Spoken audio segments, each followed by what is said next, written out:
Just for the thrill of it. Nothing counterfeit with you. Just the thrill of it. Just for the thrill of it. Nothing counterfeit with Yo guys, how's everybody doing? This is your guy AssDave and welcome back to another MPL Breakdown. Apparently Team RRQ actually took out the Miya comp to go against EVOS in their last week's matches. It's not like it matters the results, but they lost with Miya. And today we're going to take a look of that match to see what they can do better. What did they do wrong in order to have a better chance to win with Miya in the playoffs. So let's go. Alright guys, let's start with spam pick. As you can see right here from both sides picks, Miya was actually last pick. And then apparently they're going Miya jungle. That's number one thing that I disapprove of or do not like. Miya can be a viable jungle choice in ranked, okay? In competitive games, Miya lack certain amount of mobility. Yes, she has her ultimate, which give her 2-second invisibility. But that's not enough, you know? Yes, she has a root that can kind of root people and try to get away. But in a very jam-packed team fight, in a very crowded team fight, people are gonna focus you. And if you try to like just use your ult to get away, you can only use that once, right? With the flicker, you can reposition to kill an enemy backline really fast, kill the damage dealer, so the front line, even the crowd control doesn't really matter, or you can just get away if certain things happen to you. Well, if you take retribution, look at enemy come. They have Boxia who can just dive onto Miya, activate the ultimate, take almost 0 damage. You got Barats who takes almost no damage, right? And there's the Kagura on top of it. Sure, you can use the ultimate to purify away from it, but that's only once. There's so much dive, Roger, Boxia, Barats. And look at RRQ's team comp. They don't have any poke, right? They have Asmarda side lane. Povo Koopa, I suspect, is more of a mid laner / support kind of deal. So RRQ is still running 1-3-1 hyper carry with Miya here. At least that's what I suspect, right? Still, this looks really interesting. The composition looks like the losing comp, you know, compared to the other side. Because EVOS can poke with Kagura, they can dive, and they can team fight. Where RRQ, first of all, they don't have the quote-unquote initiator that I like to see personally. I do not like Chao initiating. I don't like Hilda initiating. I understand that Hilda can be really tanky, really annoying early game, but not a really good initiator, right? Just really tanky. If you build her tank properly. And then you have Povo and Koopa single target. Right? Also, we have made enough video to explain if Povo and Koopa is the only tanking you have on our team, look what's gonna happen. So without further ado, let's get the game started and see what actually happened, what actually went down in the game. Alright guys, so starting off the game, as we suspected, it's gonna be 1-3-1. Chao Asmarda going to side lane, and then Win, Lemon going mid. I noticed that Lemon is playing mid quite a bit for RRQ. Lemon used to be the side lane mage, now it's a mid lane mage because it's a 1-3-1. But the difference between now and before is the mid lane mage actually doesn't buy roaming item anymore. So that's the only difference. For RRQ, they could have taken just any mages, to be honest. You know, any mages with poking ability, Chang'e, Sicilian, maybe they're both banned. Win, you know, you might be strong early game, but suiciding is definitely not recommended. So almost suiciding here, right? One person jumping on 3 people, it's just why do you have to waste that flicker and almost dying? Now you don't know that you're whether gonna die or not. So that was already kind of weird. You want to be annoying, but you don't want to die. Okay, remember that. But obviously this guy can regen. You can see the initiation come out from EVOS. And now Lemon already uses Flicker, so no longer has it. And this is a hero that have skill 1, has skill 2. You can root people with a trap. And ultimate, when it turns to ultimate form, has more quality control, more self peel. So obviously Povo Koopa died, and Miya has retribution. He hadn't even tried to start a red buff yet. This is how shady, how uncalled for this is, in my opinion, right? The composition. Eventually, it will get to a point where you cannot team fight. Racked on the bottom side, almost absolutely destroying the Shao right here. Show you how popular, the reason why Ruby is popular. And by the way, Hilda just got destroyed again, right? In front of a lot of crowd control, Boxia, Farsa, let's go ahead and get wrecked.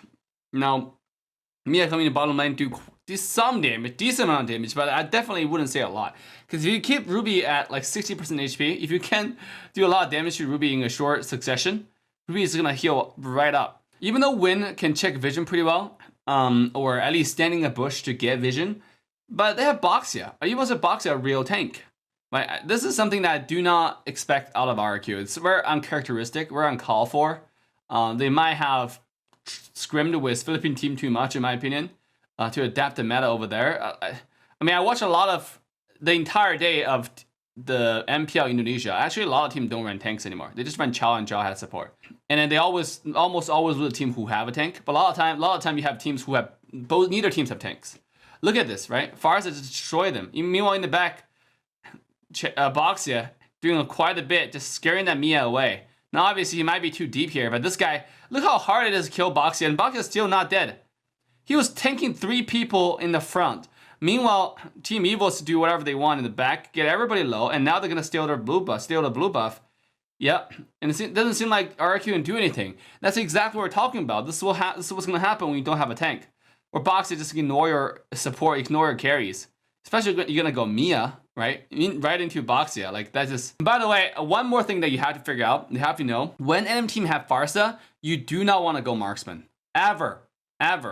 And I believe this Farsa was picked before Miya, so a weird ass decision. But obviously, yeah, I think Evo is trolling for a reason because they don't. I don't think they care anymore at this point of the game of the regular season. Everything has already been settled, right? It's the last week. Playoff, everything's settled. You already, get your ticket into the playoff. So I don't think they care. So they're trolling.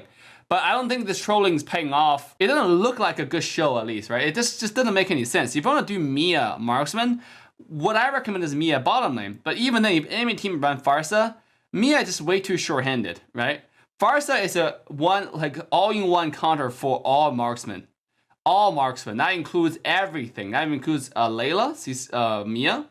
Right, every marksman you want to run, maybe except for Claude, has more mobility. Unless you have someone who can deal with Farsa. In this case, I'm looking at RRQ's composition. The only one who poses a little bit of threat is probably Chow. Look at that hook. Rag just come in. I don't even think he's gonna die here. Oh, the skill 1. That's okay. If you use a skill 1 towards the minion wave, he might survive a little bit longer. Maybe even pose a threat to Miya. But then he used skill 1 towards one person. GG's. Good job. Good place. Definitely, professional player level. Barat's coming to the front. Looks like they're going on win right here. The blue buff low, taken by Miya. One more skill 1. This should get the kill. Oh, I like that immobilize. This guy's definitely dead here. Oh. Boxia, undying. Dude, look how tanky this guy is. You run 2 marksmen, and now Albert, right? Just consistently out-attacking. But Barat staying in the front with all his tanks. Farsa coming in now. Now this is going to be a shit show, right? Try to get a kick. Purify going to solve the problem. R7 is forced to pop that pure flicker also. So it's like a 0-2 trade. And they're going to get all the towers over here. RRQ lost 80% of the game in ban pick. I personally super agree with the marksman in the meta, especially if you want to run Miya, who's really strong. I think it's probably TRS, the best marksman in the game right now. But then if you want to do that, run marksman towards a go lane. If you haven't played Project Next, by the way, guys, go lane marksman, if you just give resources to the go lane, like you gank the go lane, make sure the go lane is protected, you run a Selena jungle to make sure your jungle is not, you're not really afraid, are not afraid of jungle invade. Selena clear jungle really fast, and bro to the bottom lane, gank bottom lane, and secure the bottom tower. Dude, your marksman gonna have more farm than any jungle mid-top combined. Like, so easy. I don't know why RRQ of all teams haven't figured that out, right? Like, why they're running marksman jungle. Marksmen belong to the go lane now. Now, look at that. Boxia just staying in the front, tanking everything. He doesn't care. Whoever's left over, like when is going to be the sacrificial lamb here? Whoever is left over is going to die. Like, that's how sad this is, right? This is a freaking landslide. Already 6,000 gold ahead. In a Project Next heavily prioritized late game. I mean, what you doing here, RRQ, right? I trusted them so much. I trusted Coach James on making the right decisions. Boxer stay in the front. He's not really afraid of dying, but if you kick in a tower and stay cocky. I've talked about this behavior. It's kind of manner stuff for MPL players. I don't like it. EVOS likes to do this a lot. RRQ is actually one of the most laid back team on BMing, bad manner. EVOS though, Donkey, all EVOS player, one wrecked. I think they love to do it. Look what's happening. Bajan, keep on doing that recall, right? And feeding the kill. What's the point? You guys had so much lead. Now you could have invaded enemy red and just like force RRQ to stay in base, but Bajan decided to kill himself. So, I'll give it a chance to come back. Here we go. Friendship. All I can say is freaking idiots, right? BM in tournaments is a lot of people have different opinions about this. People say it's a mental thing. I think it's just stupid, right? Personally, I don't like this. I think healthy rivalry is good. Competition-wise, like tournament-wise, you also have to consider the feelings for your viewers. When I host North American tournaments, all BM are banned. You're not allowed to do recall. You're not allowed to type anything. If you type one time, you're disqualified. If you, like in this match, the only thing that you can type is typing GG, right? If you type GG, that means you surrender. The game is already over. So over here, Boxers stay in the front. They can't do anything. The entire team RRQ stay in the back. They cannot do anything. They can't go through the front line. Look at Albert, right? He has a retribution. What do you expect him to do? There's no way for Miya to position forward aggressively because he's heavily relying on his front line. And his front line's losing. They don't even have front line, you know? Hilda's now farmed 0-3-1, one stack out of the 8 stacks right now. That is pathetic, you know? That is sad. For any orgs that's watching this analysis, guys, reaction, I reckon if you want to run Miya, go to the gold lane. Go Selena jungle. I promise you're going to have a good game. You know? I promise you're going to have a good game. Like, get like a Tigreal, get a tank that's really good at peeling. For example, a Kai, Tigreal, or you can even get some really, really strong early game tanks, right? Just to help, like Hylos, for example, or Grok. Just to make sure. I like Grok. Grok also has ultimate that can peel as well. A lot of CC. More CC is better. Whatever helps the gold lane farms, prioritize that lane. Make sure early game wins. And then once the marksman's farmed, it's GG's. Look at this. No one can defend this.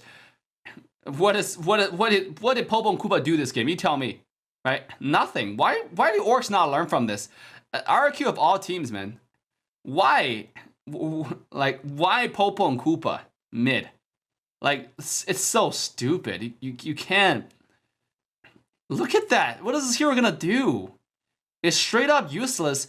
It's good as a support hero. It's good as roaming heroes. You know, roaming support, you're gonna run that as your choice, you know. Or if you're gonna run tanky silence, I think Popo and Koopa is gonna be viable.